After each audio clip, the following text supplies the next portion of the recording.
Get started then. The chat is all set up and we're good to go. Yes. So we'll go ahead and start. And I want to thank all of our guests, our panelists, as well as our attendees. My name is Sean Simon. I serve as the Associate Director for the Ladonia Wright Cultural Center. And we have done this in collaboration with Student Pirate Media. And so we are so excited to have you with us. Just a couple of notes.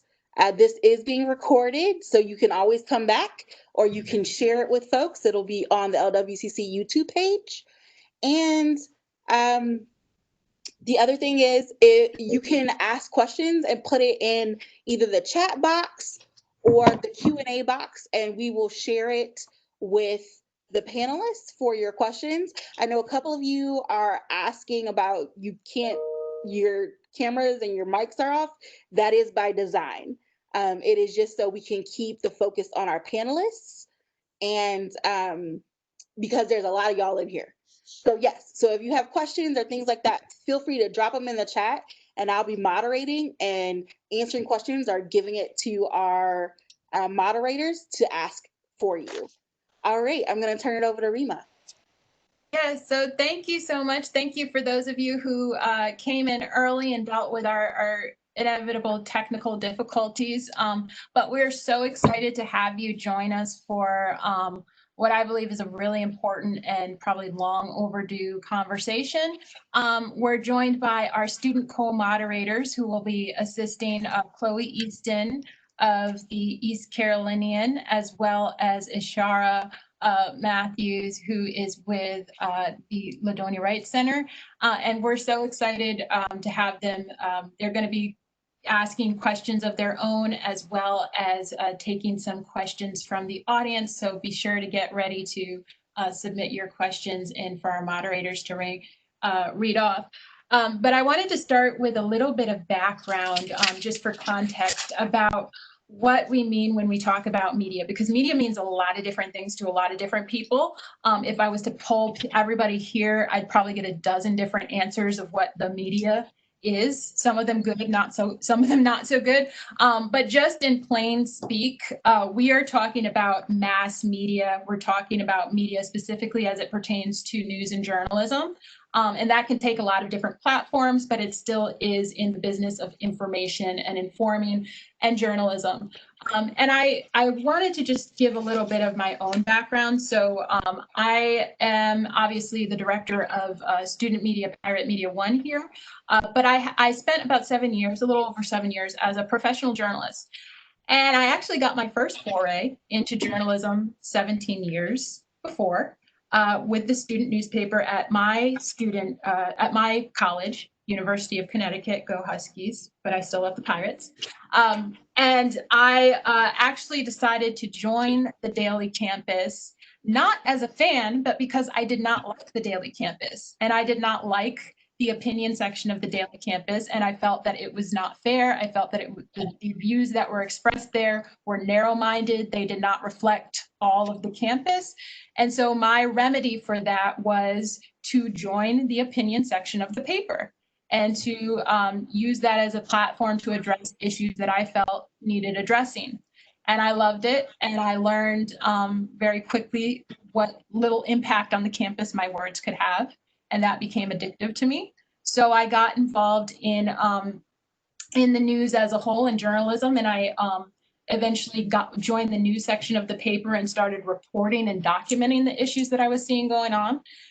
And I will say this, that one of the things that I absolutely love about journalism is that what you put out there does have an impact sometimes, and it does cause change sometimes, but sometimes it does not. And sometimes that is very, very frustrating.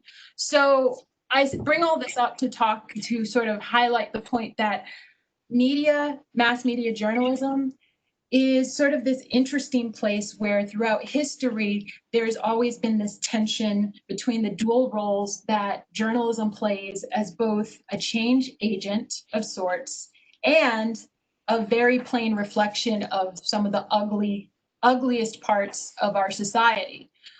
So there's that tension, and we deal with it, and it historically has made us both I would say, a frenemy of social activism.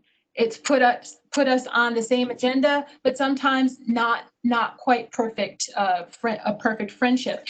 And I like to point out just the history of that, because when you think about the early journalists, and I'm going to get a little historic, sorry, I'm academic, but when you think about sort of the history of journalism, particularly at the turn of the 20th century, there are names like Nellie Bly and Ida B. Wells, these folks who they were journalists, they were early pioneers of journalism, and they highlighted the issues of the day. So you had Nellie Bly, Elizabeth Cochran is her real name, but Nellie Bly, who infiltrated by faking her own insanity, the mental health system. It was the Blackwell Asylum in New York, and she spent 10 days. She called it 10 days in a madhouse. I know that's not politically correct, but that's what she named it at that time.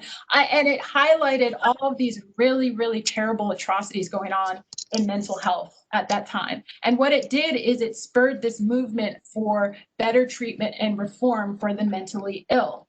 And then you have Ida B. Wells, who just this year received a Pulitzer Prize posthumously.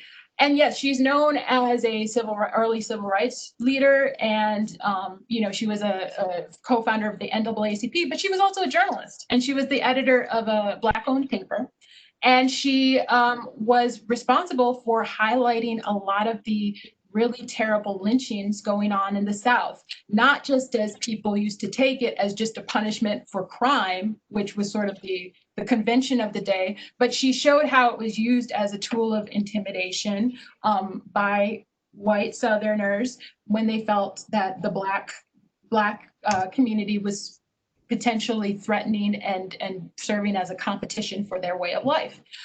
So again, you see how journalism and social activism kind of overlap each other. And then one of my favorite things to bring up for those of you who are on this call who are journalism buffs and have taken a million bazillion journalism classes, you know the case of New York Times versus Sullivan, right?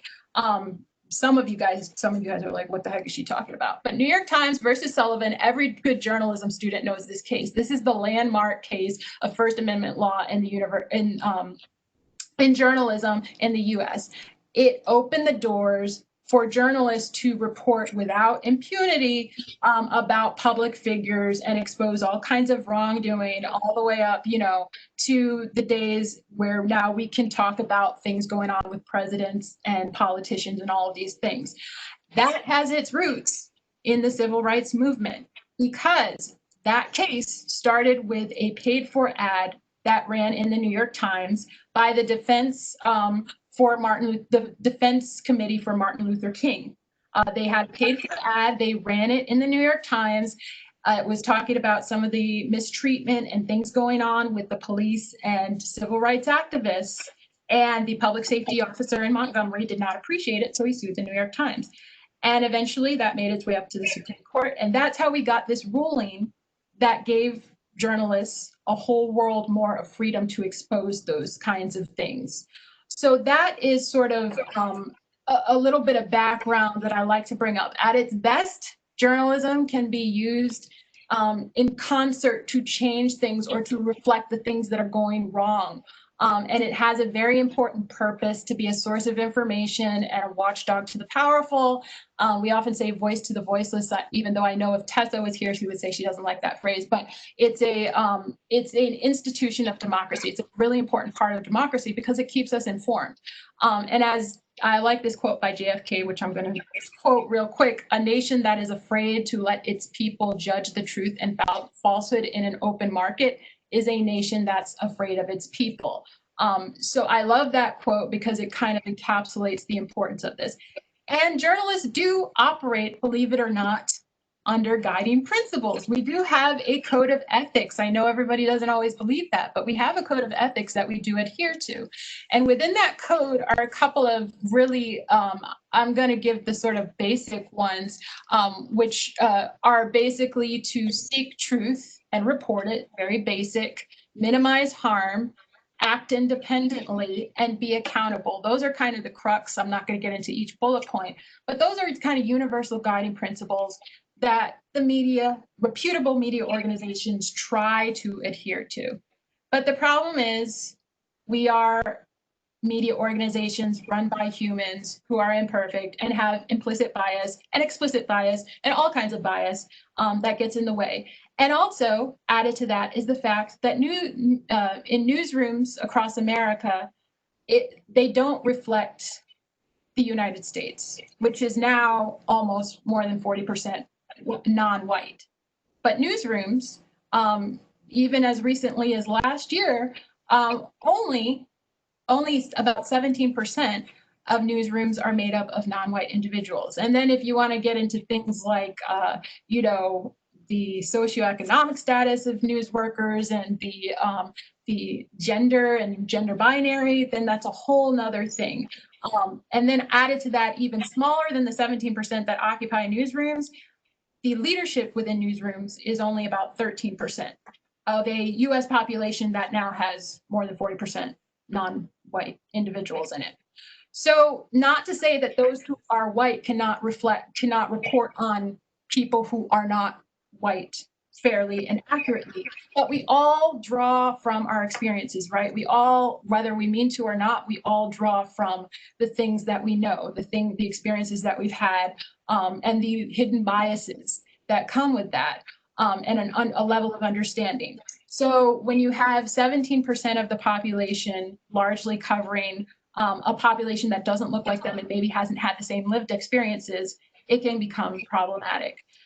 And so right now, the question then is, what do we do with that? We're in this point that everybody keeps calling a racial reckoning. All these institutions, including journalism, including media organizations, are now facing and having to interrogate the way that they've been doing business. And maybe it's not sufficient enough to do business as usual anymore. Maybe we need to ask more questions. What's our role in this highly charged, highly polarized environment? How do we deal with this? And we also have to look honestly at what our role has been in combating racial injustice, but also what has our role been in perpetuating it. So that's sort of the crux of why we're here today and some of the things that we're hoping to tackle in the next hour with our panelists. So now I'm going to turn it over to Chloe Easton and Ishara Matthews to introduce our panelists. All right, thank you so much, Rima. We're going to do a quick little intro of ourselves, me and Ishara, really quickly, and then we will turn it over to our panelists today. So my name is Chloe Easton, and I am the current editor-in-chief at the East Carolinian at ECU. I am a senior English major. I'm also double minoring in creative writing and communications. And I've been a part of Pirate Media One for a little over 2 years now. So yeah, Ishara.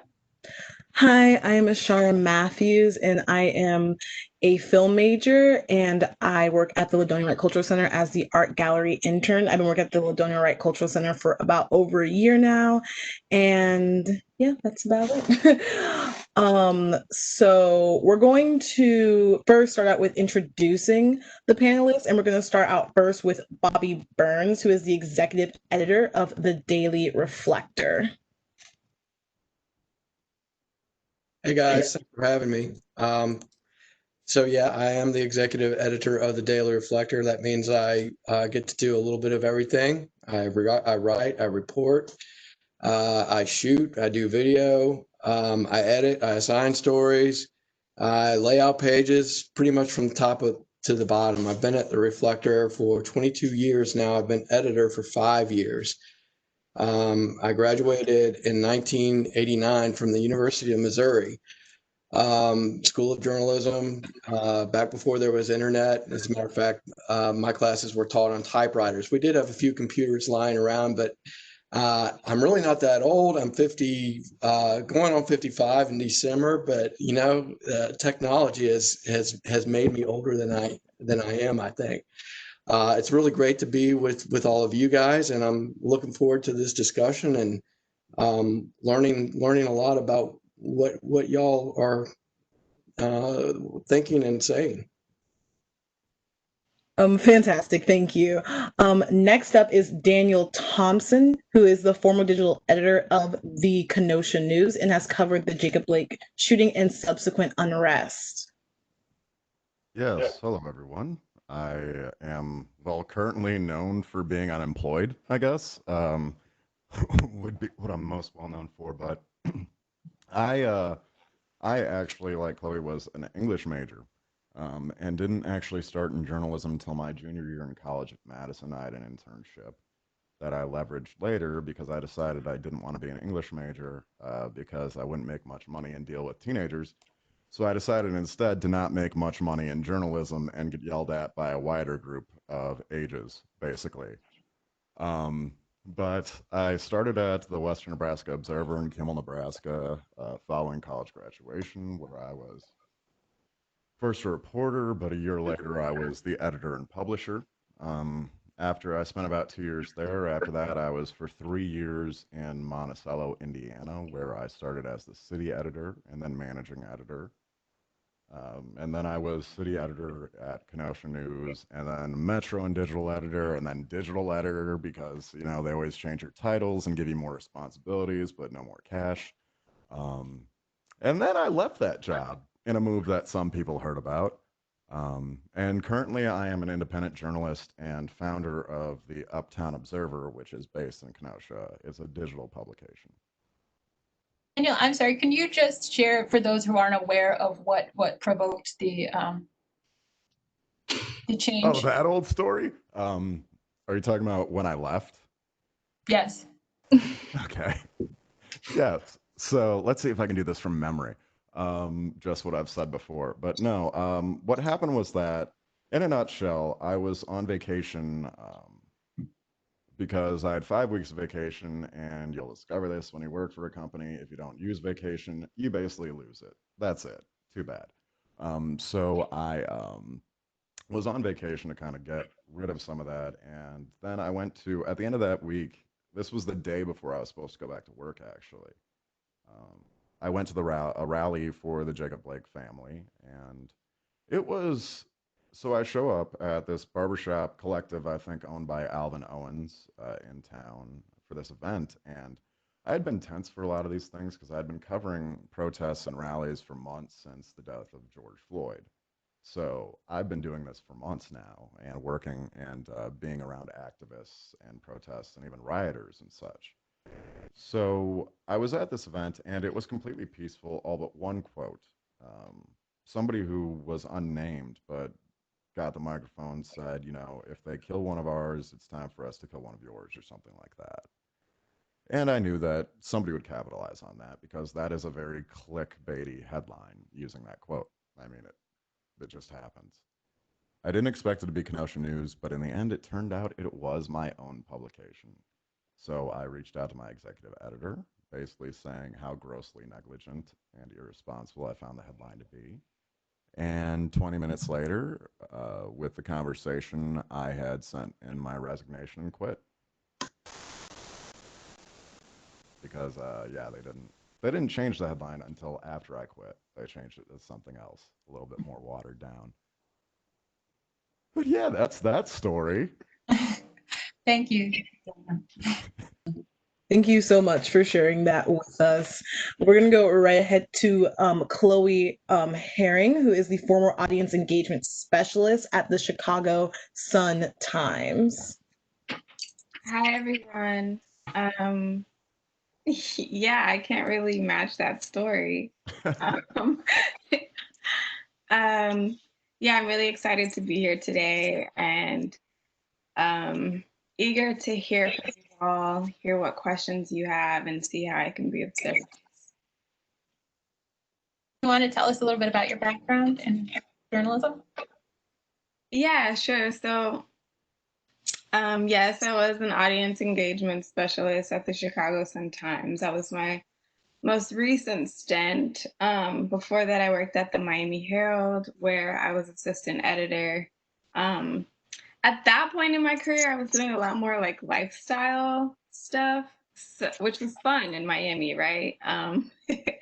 But I've also worked in television on the digital side, and also I interned at a newspaper where I met Rayma in Jacksonville, Florida, and also where we know Tessa from as well, who couldn't be here today. So yeah, that's a little bit about me. And just a real quick note about Tessa Duvall. For those of you who do follow the news, Tessa does work for the Courier Journal in Louisville, Kentucky, where there has been quite a bit of news breaking. And unfortunately, that's the sort of liability when we book reporters is they can get pulled onto stories.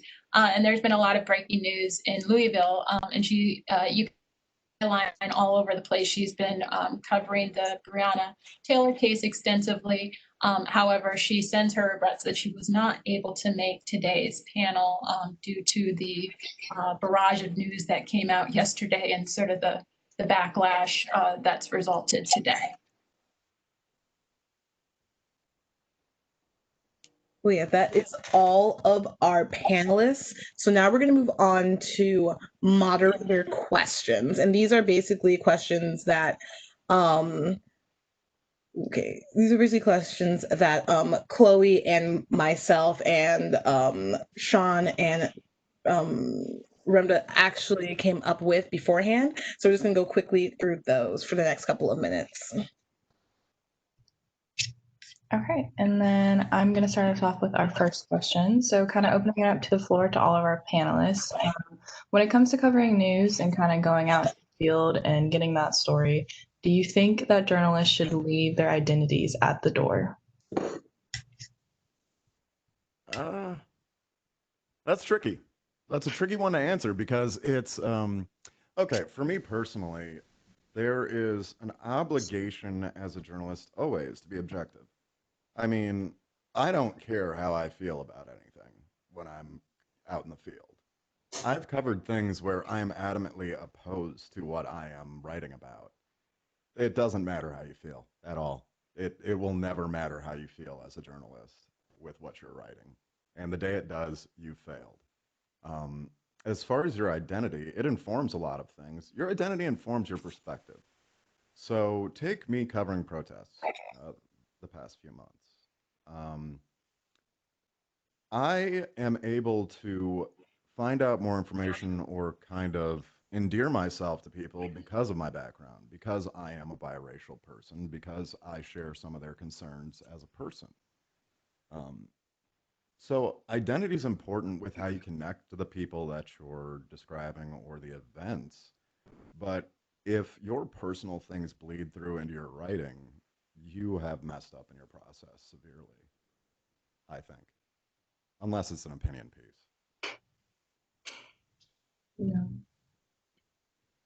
I definitely agree with that, Daniel, 100%, that maybe not leaving your identity, but maybe leaving your biases and going in clear-minded. Chloe or Bobby, do you have anything that you'd like to add to that answer maybe? Yeah, I would say the idea of leaving your identity or neglecting it or whatever is disingenuous. I think that idea comes from a tradition in journalism that's steeped in racism, honestly. Like when we think about who were kind of the arbiters of early journalism, it was white men, and they operate a lot of times and historically from a position of objectivity that doesn't exist. And so to ask of me as a Black woman to leave my identity is just absurd. It's ridiculous. And again, I believe it does, that kind of logic does operate from a position of racism. What makes you believe that you, as whatever you are, let's say a white male, can report a story better than me just because you are a white male? That's just not real. That's not realistic. It's not real. And so, similar to what Daniel was saying, everyone, the way that we view issues, the way that we cover issues, the way that we report issues, the sources that you choose to approach, the information that you choose to include or to not include in your story. All of those things are shaped by not just your identity, but all these different factors at play. It could be race, it could be gender, it could be socioeconomic status, it can be whether you came from, like whether you grew up in a city or a small town or a rural area. Like all of these things shape a person's perspective. And I think it's more important to acknowledge those things and to be aware of them and to approach a story as fairly as possible. I personally don't believe in objectivity. I think it's false. I don't think that exists. But the objective to me is to be fair, you know. And similar to what Daniel was saying, your identity can and from, you know, as a journalist, you kind of have to use whatever tools you have at your disposal to get your story or to get your reporting, and sometimes your identity can be very useful, you know. Sometimes it can be a hindrance, and you just have to be able to navigate that. So yeah, to me, it's kind of like I understand that my position in this world is seen as political from the jump. I am a Black woman with the resting bitch face. Like, you know, like there are going to be people who see me and automatically have assumptions that are not fair. But when I have worked as a journalist, it's my job to acknowledge that, to recognize that, and above all, to gain their trust, to gain the trust of my sources, to gain the trust of my readership. So yeah, that's my take on that. Yeah. I think it's impossible to check your identity at the door. Let me also say, at the Daily Reflector, we don't think about these questions very often, if ever. I work in a news factory. We're a small shop. We work 12 hours, 14 hours a day. There's more stories to cover than we have resources to cover them. So we don't have time to think about a lot of this stuff. And maybe that's not a good thing. It probably isn't. But when you pose the question, it makes me think of a story that we were covering recently that's probably pretty bland in the context of this conversation. It was a development issue about a local high school that was building a athletic complex that a lot of the neighborhoods around it didn't like. And my city hall reporter, her townhouse abuts that property, and she was very concerned about it. And if I had had a larger staff, I would have taken her off the story. But I didn't have a choice. She's the most knowledgeable, best reporter I have in covering those kinds of stories. So she had to check her identity. She couldn't not. In particular, if you know Ginger, she's a big personality. It's not an easy thing for her to do, but she had to recognize, okay, with my somewhat, I had to remind her frequently to do it, but she had to check it and try to be, for lack of a better word, objective. Fair is, as Chloe said, a much better word. You just have to be balanced as possible. Objectivity in her case was hard to do, but between the two of us, we worked at it as well as we could. And I had to pick up a couple of the stories myself because she was either gone or had other stories to work on. So that helped some too. And if I can just real quickly tack on something to what Chloe and Bobby said, is that fair is a much better term than objective. And going back to what Chloe said, and what Bobby kind of pointed out, is that there are always times where you have ethical questions about your involvement when you run into maybe different situations that you find yourself swept into as just a person. But going back to what Chloe said is, I say that any time that I have heard identity come up as a term in the newsroom when questioning a reporter's reporting or anything like that, it is most of the time a reporter of color. Very true. I've never heard a white reporter told to or ask questions about how their identity affects their reporting. Well, I will say this is an experience that this made me think of. So Chicago, I don't know how popular she is right now, but Chicago, I guess a year or so ago, maybe 2 years ago, elected its first Black woman mayor, and she was also the first gay mayor, openly gay mayor elected in Chicago. And obviously, this is a huge news story. And when I was at the Sun-Times, Chicago is an interesting newspaper city because we're one of the very few, like, 2 newspaper cities that still exist in this country. So there's the Chicago Tribune and there's the Chicago Sun-Times. And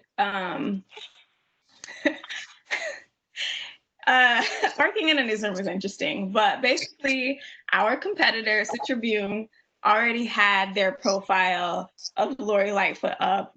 And so there was a lot of pressure to get ours up. And apparently it was something that was in the works. And it was a white woman, very talented reporter who had been assigned to this profile. Well, this made some people at the organization very upset because we have a Black woman reporter who is known for doing, like, profiles, especially of people in the Black community at the newspaper. And so she pressed the editor-in-chief about, like, why did you not, like, assign the story to me, or at least, like, have us do it in collaboration or whatever. Like, she was very upset because she didn't even know that the story was being done. And so it was an issue at that point, like, why this white woman got assigned the story and I didn't, as a Black woman, and just kind of this idea that she felt as a Black woman who had been in Chicago for a very long time, that she would have brought a different kind of nuance to that story. I think different people will kind of fall on different aisles when it comes to their ideas on I guess the credibility of that or the validity of that. But yeah, that was a case where there was a white woman or a person who wasn't of color covering a story where they were like, look, she shouldn't have been writing that story, or we should have done it together, or I could have done it better, or I could have done it with greater nuance, or whatever the case is. And I feel like these questions, given the newsroom, whether it's openly and, like, company-wide, or if it's just kind of, like, quietly from reporter to reporter, these kinds of questions come up constantly in newsrooms. Constantly. Yeah. Yeah. No, I definitely agree. And I think based off that question, we can all come to agreement that it is impossible to leave your identity at the door, but it's important to recognize that identity and how it might lead into or affect your work, for sure. And that kind of transitions into our next question that we have for our panelists. Shira? Yes. Yeah, to kind of piggyback off the first question, what would you say would be some of, like, your biggest tips on how to navigate your own implicit biases as a member of the media?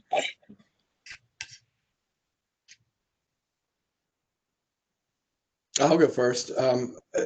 Simply, you need to recognize that they exist, and you need to sort of check yourself. If I'm handling a story that deals with, let's say, an individual of color who's been charged with a crime, recognize that you have implicit bias, and ask yourself, would you be reporting this story the same way if it were a white person that you were writing about? That's one good technique to look at. Again, when because we are working on so many different stories in a given day, in a given week, it's hard to, sometimes you forget to ask yourself those questions. And that's really the hard part, is to try and take a step back and remember what you're doing. And to kind of jump off of that is that, yes, you have to be aware of your own biases, your own bias, but you also have to be aware of what kind of bias you've kind of almost adopted in your style of approaching news based on who has mentored you or what companies you've been shaped by, which is something that I've started to learn recently now that I've left print journalism and kind of have more time to think about everything, is that I find that my news judgment and how I'm looking at reporting has been largely shaped by other people's views of what is and what is not worth reporting. And so I've almost accepted and internalized in ways other people's bias just based on taking their advice, or kind of that being cemented in my mind. This is what we report on. This is the stuff we don't.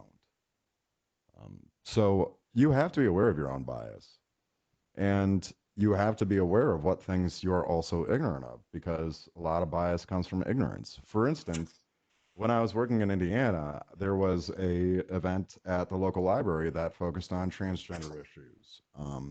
And I'll be honest, when it comes to writing about the transgender community, it's something that I haven't done a lot, just based on the places that I've lived, the rural areas that I've worked up until I was back in Kenosha. So even when writing that story, there were so many things to take into account that I wasn't initially prepared for. You got to think about pronouns. You got to think about the different ways that they represent themselves, and you kind of pull that in there. But there are also people that will refuse to do that and instead refer to them as their seen. So a lot of fighting your own bias is just sticking to what people have said to you. Don't paint it in different ways, or kind of twist it or color it with your own opinion or flowery language. Let it just stand so that people can take it as they do. I think a lot of times, and that's where live video and more video and things like that comes into play, is because live video is almost the most pure form of staying out of your own bias, as long as you record everything, because then people see for themselves you're not injecting anything into it. It's just, it is what it is. Yeah. So it's a difficult thing to confront your own bias, and you almost have to be constantly poking holes at yourself to figure out if you still have weak spots. Because I know I do. I just haven't discovered all of them yet. Okay. I think I have some radical opinions about bias that are not really traditional, or that have even really been incorporated in journalism. So I have two notes on the topic of bias. One, I really would champion the idea that reporters publish their biases, similar to how you see in academic papers. Sometimes you'll see, like in an abstract, the author will say, like, here are my different, like, here's my background. Here are things that can be considered weaknesses based on my experiences and my connection to this study, right? And I think that journalists should do that. I think that it should be a part of your bio. I think that, especially for stories that are published online, readers should have access to things that you've reported in the past, because it's not really, this is my opinion, and I only speak for myself, but I don't think it's a journalist's responsibility to determine what their biases are. When you're reporting, yes, you need to be aware of those biases so that you can present an accurate and fair report. But I think it's for the readers, who are the ones who need to gain your trust and need to feel as though you are a credible source. It's on them to determine if they find you trustworthy at all. So I feel like your biases should be on display for them to make that determination for themselves. In the same way that it's seen as very traditional, and it's seen as unethical. For example, if you were to say you're at a newspaper and one of your major advertisers at the newspaper is a particular corporation, and you're reporting on that corporation, it would be considered unethical in journalism not to say, by the way, this is one of our major advertisers, right? So I feel as though, in that same light, I feel like, honestly, I feel like journalism has a transparency problem. I'm gonna be very real with you. So I feel like, in the same way that it's considered ethical to do that, why would we not go ahead and just put it out there? Chloe is a Black woman. Chloe does this. Chloe grew up poor. Like, these are all things that may inform her reporting, and these are things that you should be aware of when you read stuff that I report. I don't understand why that's not a thing. When I'm writing about development issues, I should put at the bottom of the story in the tagline that I'm a tree hugger. I don't know. And the thing is that there will definitely be readers who are familiar with your byline, and they're like, you know what, I trust Bobby. I know that Bobby's going to tell me a fair and accurate story. I know that I can go to Bobby for credible news. And then let other people make their decision. So that's the thing. It's kind of awkward in a practical way to like do it for every story, but at some point it might be interesting to, have bios that appear in the paper that tell people a little bit about us so they know who we are. Well, Bobby, think about this, is that, so now that I've been writing again lately, I utilize kind of a small bio at the end, kind of recapping my experience and, what I'm doing now, just a few paragraphs. And I think a lot of journalists, reporters have gone that way. And it shows up with everything you write on your website, or at least the way that mine's set up. I can't speak to everybody else's systems because I've used, TCMS and other things, and they all have different. I'm not even gonna get into it. So anyway, that to Chloe's point, I think, yes, you should utilize your bio to at least express where you've been and what organizations or groups you are part of locally, because it is important for people to know what committees, what boards, what local groups you are part of, because they can kind of figure out where you stand on things from that. As far as biases, I don't know if that would be, I don't know if the term or the idea is the best, but I do agree with the fact that journalism has a transparency problem. We really do. Yeah, certainly. So to my second point on that would be, I think I'm a huge advocate of community journalism. And I'll give an example of a report that I saw that I thought was just excellently done. I just thought it was brilliant. And it was very much like not traditional in the sense that it was a community reporter, and he was reporting on his neighborhood. I will try to see if I can find the link and share it with you. I believe it was on my local NPR station, but there was also a written report that was very thorough. But basically, he lives in a neighborhood that is very much disinvested here in the Chicago area. And he was kind of like harkening back to his childhood, and he was essentially reporting on the disinvestment in this community. And it was so beautifully done because he was talking about how when he grew up, being exposed to different parts of Chicago and realizing that like his neighborhood's different than even neighborhoods maybe 5 blocks east of him or west of him or whatever the situation was. And like even recalling like buildings that he would see in his neighborhood, and like he speaks of this one particular building in his neighborhood that's like I believe it was pink, and it was like essentially a mansion, but it was very much like dilapidated and stuff like that.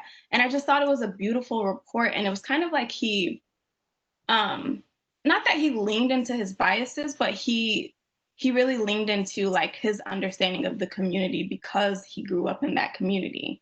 And obviously the report was factual, and he was, you know, it was very balanced in that way as well.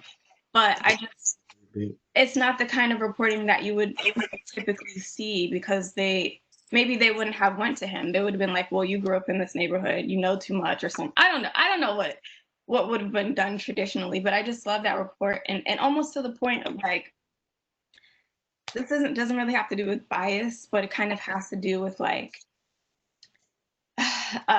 traditional journalism and kind of like tropes that we have leaned on.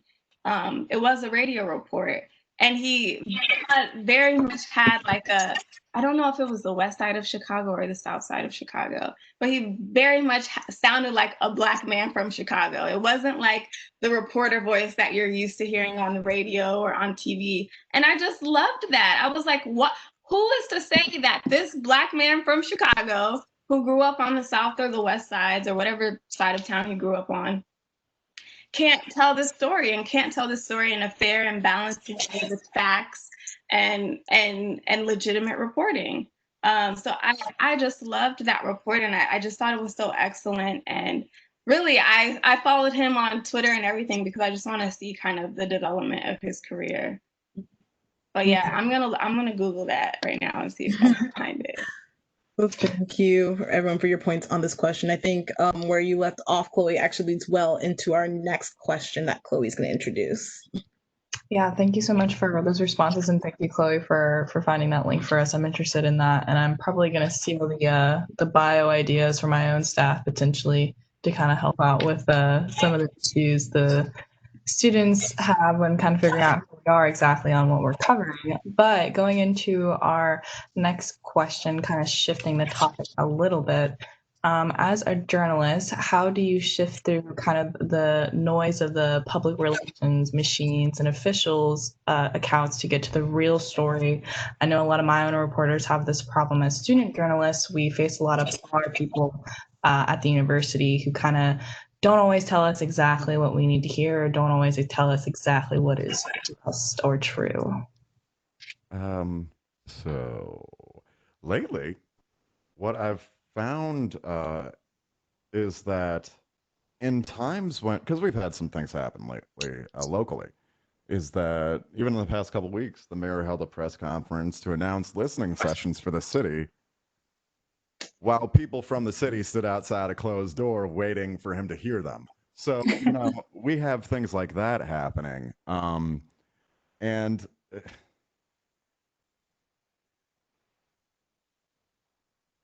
it's sifting through everything. The best thing that I can say is, especially now that kind of the police reports have been called into question as the official account, now that, you know, people are questioning their local government and paying more attention, especially locally in Kenosha. I've seen more young people at government meetings than I have in like 10 years lately. Is that really, if officials don't want to tell you the truth, start focusing on what the people are saying. Because the truth is, if the people give so much outcry, if they protest so much to a level that officials have to respond. So a lot of times lately when officials are stonewalling me or anything like that, I just wait. I wait until the people realize it. And then I wait until they build their own protests and everything. And then I see what happens. I'm reporting on it throughout, you know, gathering the different perspectives, going to government meetings to try to get the snippets of officials that I can here and there. But in the end, yeah, officials can totally stone. They love doing that to us at times, but they can't stop the people. That's just a really an old question. We've been dealing with that question since I've been in the business, more than 30 years now, and it really boils down to reporting. It really boils down to having feet on the ground and knowing your beat and knowing your community and having staff who live in your community and know people and having enough resources to do the job. And that's why we're struggling so much now, right? We have reporters that come through, stay a couple years and move on, or we don't have reporters at all. And more we have fewer and fewer of them. So it's really up to those of us who are still in the business to just persevere and hopefully as new people come on and explore new ways of doing the job, you know, like Daniel's doing, perhaps we will be able to beat the bushes, and you just got to talk to a lot of people to get the truth. And just because an official might not be telling you the whole truth, it doesn't mean they're not telling you all of the truth. You got to verify. There's always layers to the onion, right? And that's why God invented follow-up stories too. What was the question? I was trying to find that link, which I did. It's in the chat. Please check it out. The question is, as a journalist, how do you sift through the noise of the PR machines and official accounts to get the real story? Yeah, so when I first started out reporting, I was, you know, just doing like general reporting. I didn't have a beat, but I did cover a lot of politics. And I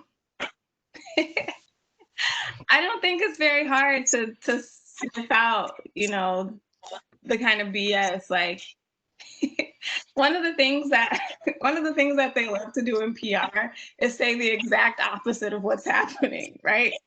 So if they are having a diversity issue, they will say, here at so-and-so, we really value diversity. And it's like, okay. And that's the kind, and they do that intentionally, right? Because it's like, if you are not going to dig, if you are not going to look for the numbers or look for the concrete facts, and you just put that in your article, then they've done their job. The PR department has won.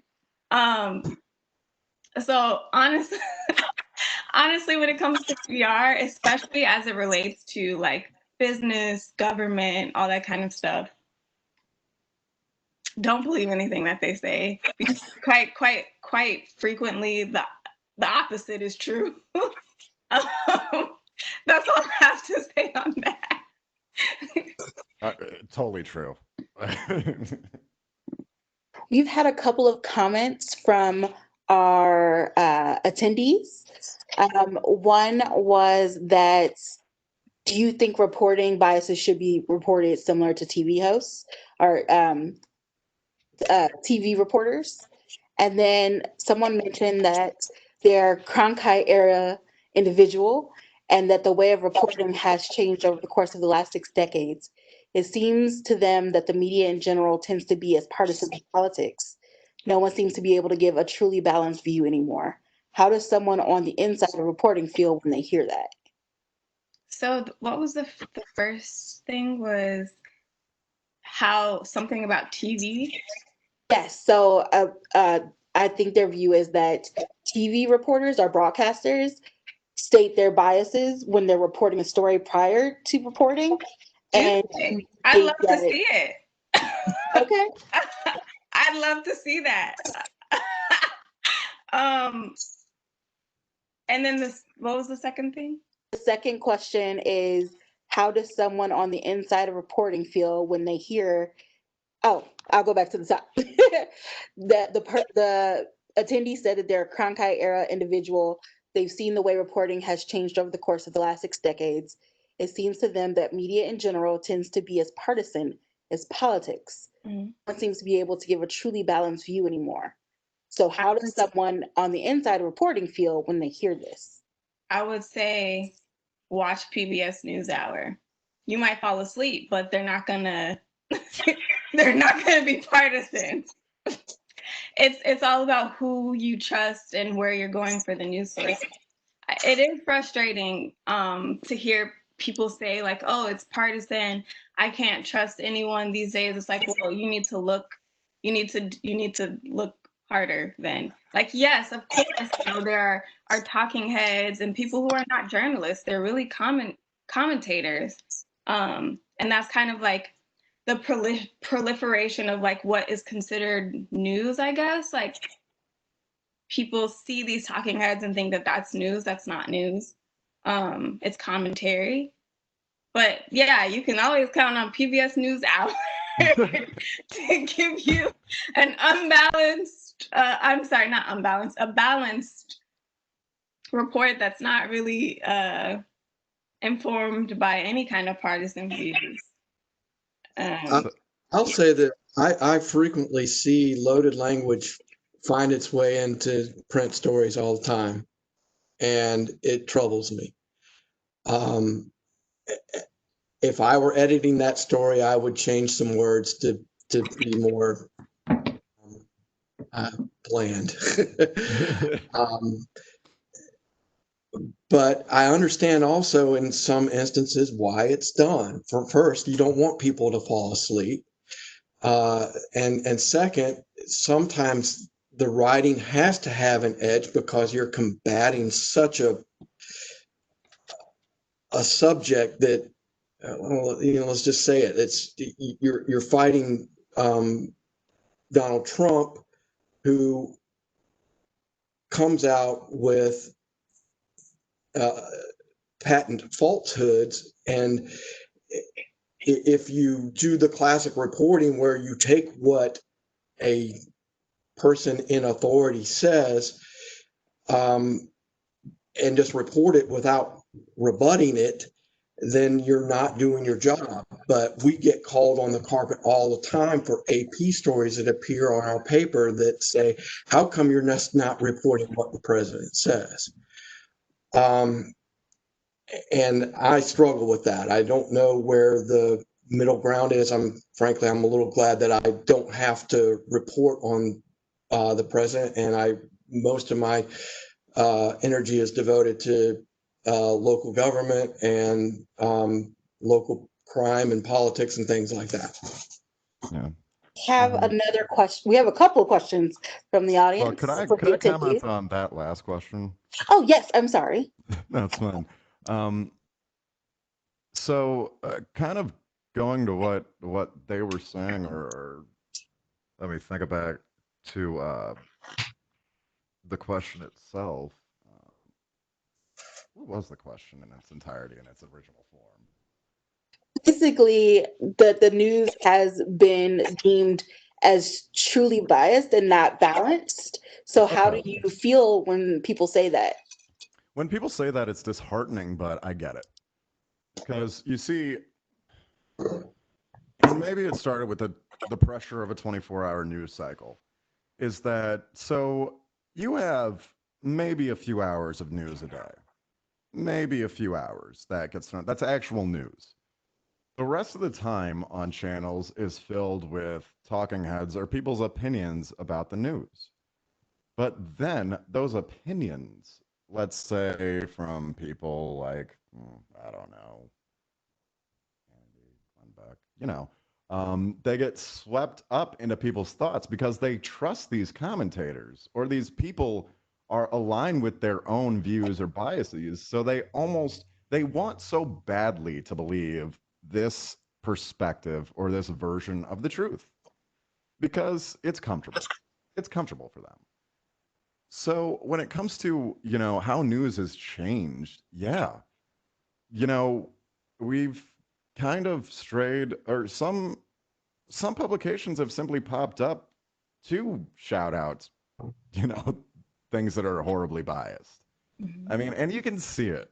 There's charts out there of where everybody is perceived to lean. And the best thing you can do as a consumer is to pick out multiple news sources and read them. And then you're getting, at least by comparing the ones, let's say you find one that's in the center and two other ones that fall to either side. Read all of them, look at what's the same, you've got the story. but it's almost not on each individual reporter. It is and it isn't. Each reporter is going to write the story based on the information they collected and their own style. But too many people put it on us to refute other people's reports. Read my report, read the other reports, see what details are common so you can say that they're true, and then you can see which ones are different. And you know what? Read more, see who else is saying which one. The truth is, as journalism shrinks, as more jobs are being consolidated into one, journalists do not have the time they used to kind of hold the hand of the public through the process of telling them what exactly happened, especially in the digital age where you can find out anything almost instantaneously on Google or by researching yourself. Some of that responsibility now has to be on the public.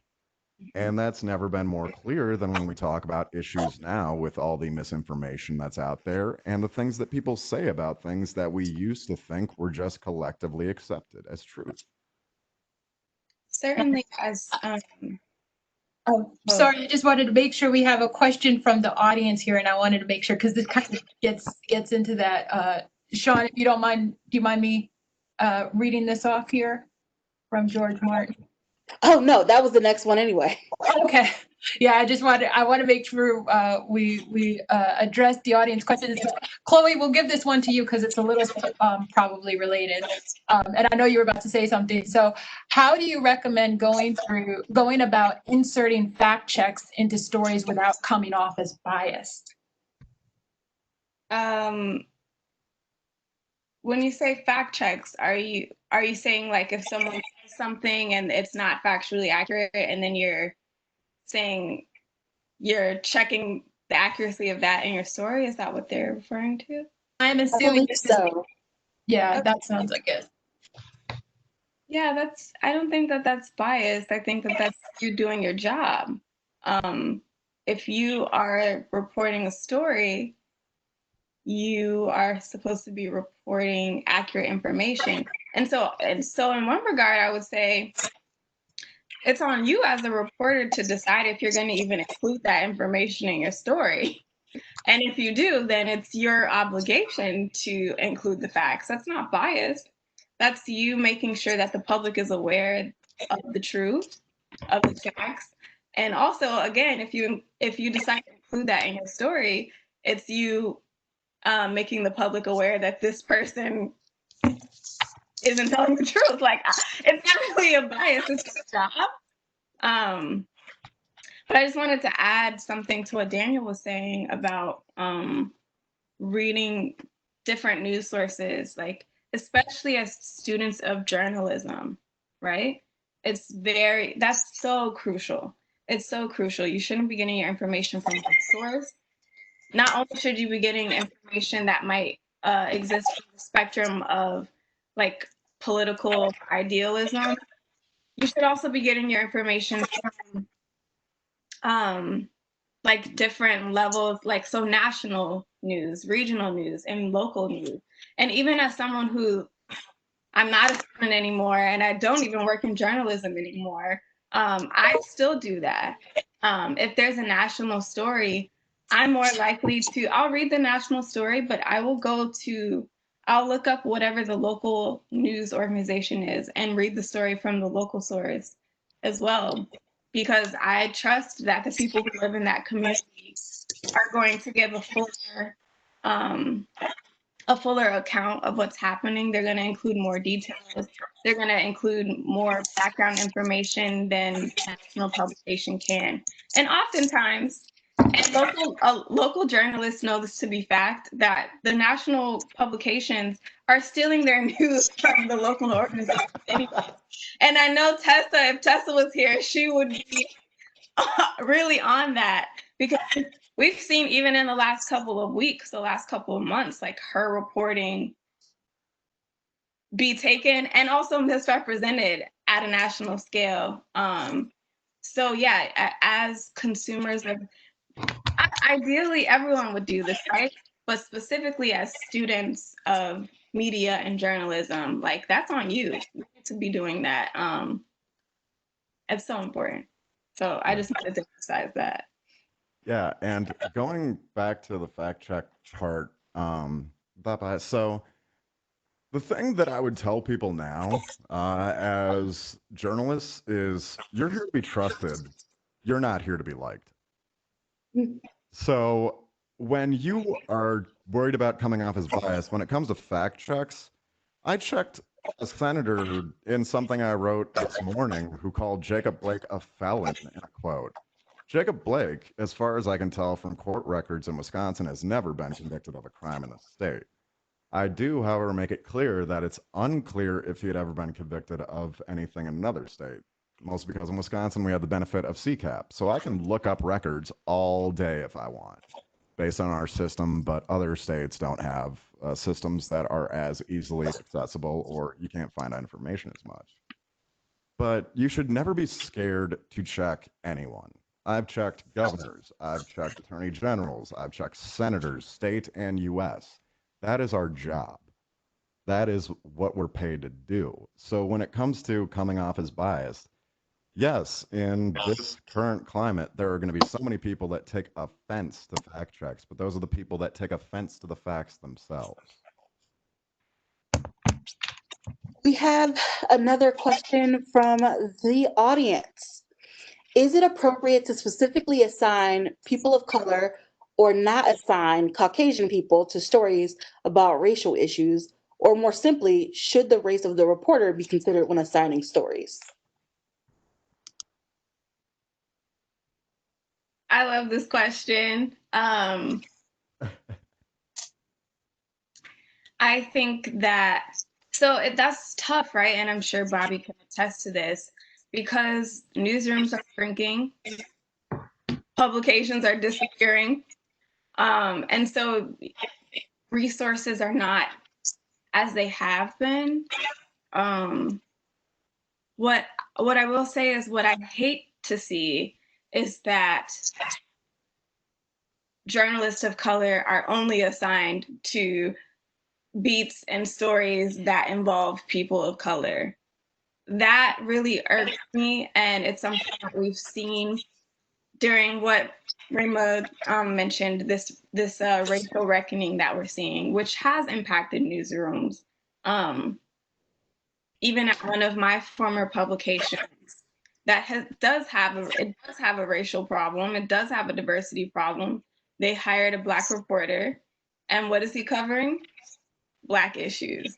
And I'm just like, yes, that's great. That's beautiful. I love to see, you guys trying to increase your diversity, but also don't delegate people of color to only issues that involve people of color. Can we cover those issues and can we cover them with nuance? Yes, we can. Can white reporters cover those issues and cover them well and cover them with nuance? Yes, they can, if they do their research and if they are culturally competent. But can Black reporters also cover this, science and politics and technology and all these other beats? Yes, and that's the kind of journalism that I want to see, is where people of color are not just relegated to stories involving people of color. That really irks my nerves. Yeah. Just real quickly from me, when it comes to talking about diversity in staff, it's all well and good to get more diverse reporters, but the truth is nothing's going to change until you get more people of color into management. I mean, I just thought about it now, like in real time as I'm listening to Chloe, trying to think if I've ever had a Black colleague in the editor roles, or if I've ever had a Black boss. And the resounding question is no. And I've been doing this for 8 years, and I've worked at 3 newspapers in 3 different states. So the thing is, yes, both Black and white reporters are really, it comes down to their merit as a reporter. If you're a good reporter, you're going to write a good story. If you're a bad reporter, you're going to write a crappy story that nobody's going to want to read. That's just how the industry works. But again, I mean, I think that until you have an assigning editor, a city editor, or an executive editor, or anything like that, that is a person of color at different publications, it really doesn't matter if you have reporters of color because they're going to turn in what they do, and then management's going to change it however they want. So what would be the point? Other than increasing diversity in a way that's not going to actually affect change in the long run. So it's a big issue all the way from your reporting staff to your management to even your publisher and your ownership. So you can deal with one part right now, or we could talk about solutions for one part, but we've gone nowhere. I agree with both of you guys. I will say that it's not for a lack of effort that our organization hasn't tried to or hasn't been able to get Black, Hispanic, other than white journalists in our organization. Not just journalists, but throughout the organization, whether they're selling ads or printing the paper. It's not an easy thing to do, especially in a relatively small town in eastern North Carolina. They don't want to come here. Now, we've had some success. We've had a good number of Black journalists come here. When we were part of Cox Newspapers, we had a program specifically for that. And we made it a goal. But now, instead of hiring, we're firing. We're letting people go. And we're not paying, and it's hard enough just to get folks in. Now, I've had some success with freelancers. I've had some success with high school kids, just working with them out for free, trying to build that nature. But I've also had to let go very qualified people, one in particular who is an African American, and it stinks. I'm ready to step back from my editor's job. I've been here 5 years.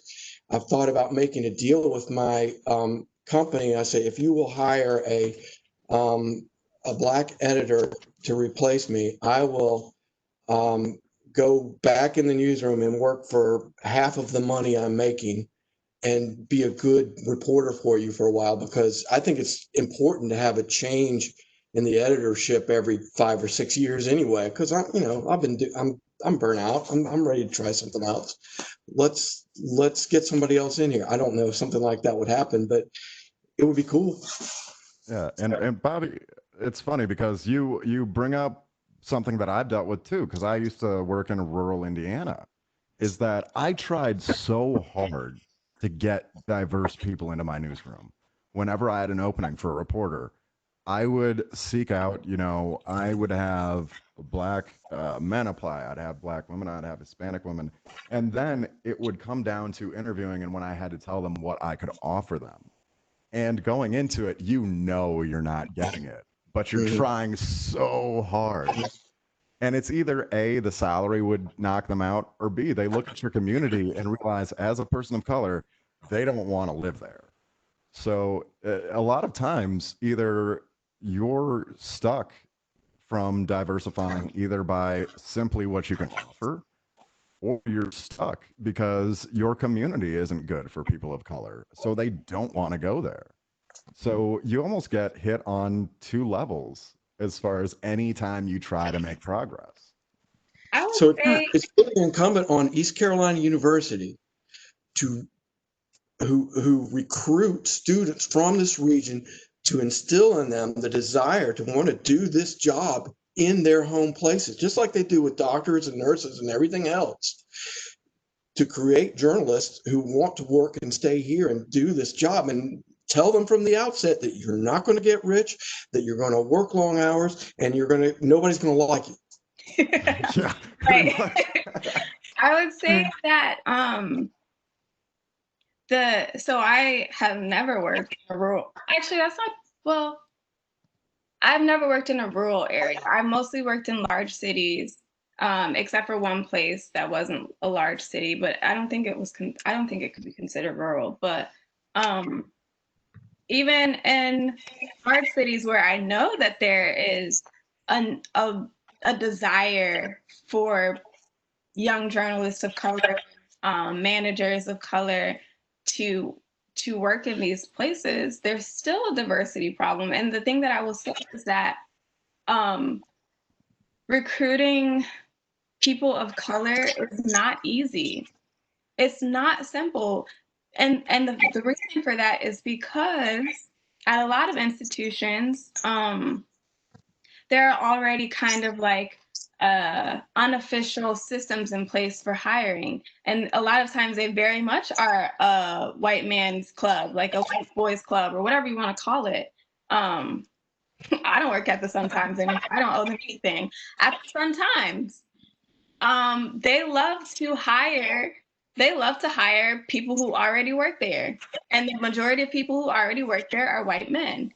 And there are a group of, the Sun-Times is, the majority of their employees are unionized. And so that does kind of help, like giving the employees a voice. And there is a small community of journalists of color who are basically committed to putting the editors and managers to the fire about their hiring practices, because they continue to do it. They just love to do it because it's simple. It's easy. It's easy to just say, oh, so-and-so has been here for a while. Let's see if he's interested in this position. Oh, he is? Okay, cool. We have the position. It's difficult to have to reach out to organizations or reach out to a network that you're not really embedded in to find people of color to work for you. It's more work. It's going to take a longer time. You might have to make some concessions when it comes to benefits, when it comes to pay, etc. And so that's certainly an issue. It's definitely an issue. But when you see places like the Herald and the Sun-Times who don't have an excuse. The Miami Herald and Miami is a very diverse community with a thriving Black community. Chicago is a historically Black community with a very thriving Black community. So when you see these kinds of organizations specifically whose newsrooms do not represent their populations, it's troubling. It's very troubling. And in a way that they don't like to acknowledge. They don't like. So again, I don't work at the Miami Herald. I don't owe them anything. They have a pipeline from the University of Florida into the newsroom. So if you worked at the newspaper in Gainesville at the University of Florida, the likelihood that you intern at the Miami Herald and the likelihood that you get hired at the Miami Herald is a lot higher than if you were, for example, me. I went to a great school. And I felt like I was qualified, but it took me a while to get to the Herald because that exists. Again, it's very much like a convenience thing. And it's like, oh, this is a system that was already in place.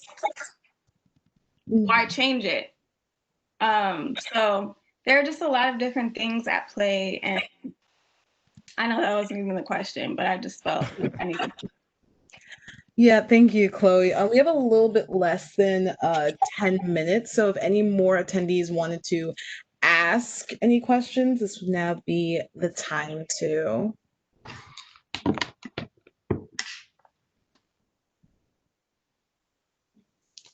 While we're waiting, do you want to ask another moderator question? Mm-hmm. Yeah, we can go ahead and do that. We're gonna kind of like jump to actually a completely new topic. So we're gonna jump to question 4, which would be, what do you think the role of crowdsourcing news is? Specifically TikTok, Instagram, Twitter, especially in informing your reporting. You can get a lot of things from particularly Twitter and Instagram. So honestly, and Facebook. Facebook is like every day I wake up and I just check Facebook because I've kind of inserted myself into a group of people that's diverse enough to where just looking at my news feed, I can figure out what's happening in at least 3 or 4 areas of Kenosha, just right off the bat. And then I also have people that will send me messages and point out posts that other people have made about what's going on. So social media for me is a very big news gathering tool. I can also, because I have people like Corey Elijah or Corey Washington, who goes on Twitter as at Corey Elijah, is out there with his live video on a skateboard, and he's been doing it for months. So I use Facebook and even his live videos to confirm things that I've heard because I can look directly at it. And I've done that to point out quite a few things, including the fact that Kenosha County Sheriff David Beff lied about watching the Jacob Blake shooting video at the shooting scene that night. I knew that because I was there and I watched him watch it, but I didn't have proof until I had a video of it. So social media is such a invaluable tool in our reporting now, because the truth is, if you want to find anything about what's going on, you'll find it on Facebook, you'll find it on Twitter. Somebody's talking about it. You'll at least know the base rumor or the base information, and then from there you can take that and propel yourself into the level of, okay, confirm everything, right, figure out what's going on, get it out. So the process can only start, instead of you having to kind of start cold, social media is a way to kind of get the background of what's being said before you start talking to people about it. And this can be helpful, especially when you're talking to government officials, because they're used to being the first source and they're used to kind of controlling the narrative. But if you have all the information before you talk to them, they're forced to be more honest and open with you. Yeah, I would say crowdsourcing the news is important, and it's going to be really central to a lot of your jobs. If you're in your first or second job coming out of college, my advice to you would be to make sure that you're following all of the like what's the word I'm looking for? You need to be following, you need to be following all these different organizations and political leaders. Definitely follow your local sheriff's office or police department. You need to be like, this is where you're going to be getting information. And so, yeah, start with the official organizations and departments, but then start looking to the community organizations, the community leaders, the people who are always at the different meetings. And this is all going to build your reporting, right? Because these are all potential sources. And so, and that way, yeah, social media kind of opens you up to a larger community, perhaps. Like as a journalist, especially like your first or second job, right? You're probably going to be at a smaller newspaper or a smaller community. Your job as a journalist, whether social media existed or not, is to tap into these communities. And so social media kind of gives you the opportunity to do that, maybe at a larger scope than had you not have social media. I will say, to be ethical, right? When you go into these groups, make sure you announce who you are.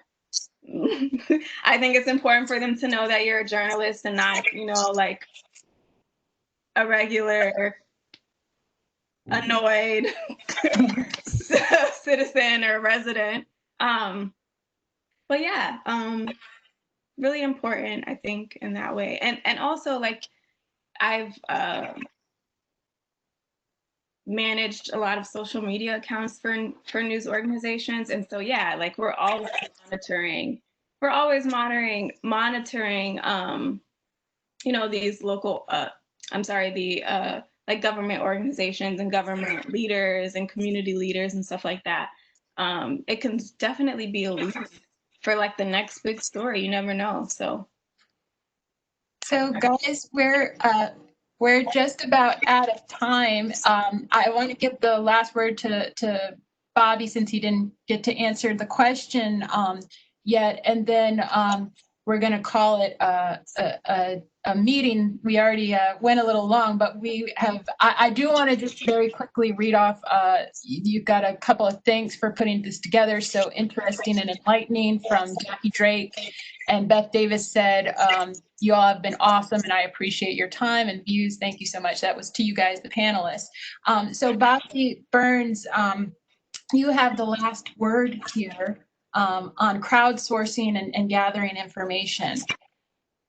Okay. Well, truly, Chloe and Daniel answered the question well. Just adding on something Daniel said, all of the information that is out there on Twitter and Facebook and other platforms about stuff that happens in your community, it gives it, whether or not it's true, it often serves as a tool for you to go to other sources and say, hey, all this stuff's out there on social media. What are you guys doing about it? What do you have to say about it? Is it true? So on and so forth. So sometimes it's a story starter as much as it is a way to verify what you might have heard. Okay. So oh, sorry, what were we going to say, Rima? Okay, go ahead, Sean. I was just going to say thank y'all so much. And thank you to all of our attendees that stayed around with us. I dropped in the chat an evaluation. Please fill that out for us. It helps us know how we did and informs our future programming. So please complete that. It helps us so much. Thank you. And one more plug for journalism, because I am a fan of journalism. It's an imperfect tool, but it is a tool of democracy. Just to give a little plug, you know, journalists are humans. They do need resources to continue doing what they do. And as imperfect as they are, and while you have gripes and everything, and they're valid, conversations like this are really important, but we need people to have conversations with.